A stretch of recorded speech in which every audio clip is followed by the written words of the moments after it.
Bakit sila dito? Bakit sila dito? Pasito?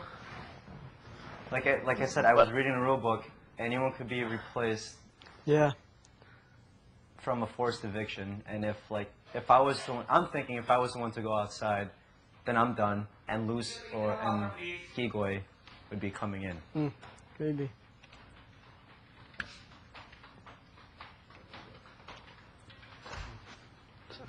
But man, like I said, if it was just me in here, I would not give him water or food.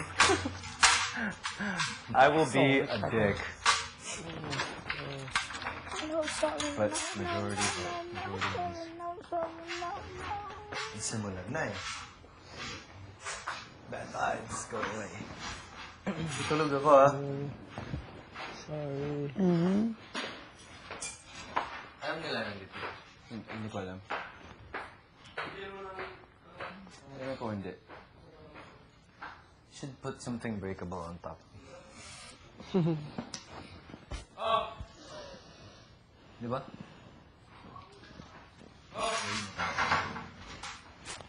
Makatulog na lang. Ayoko na makinig sa kanila.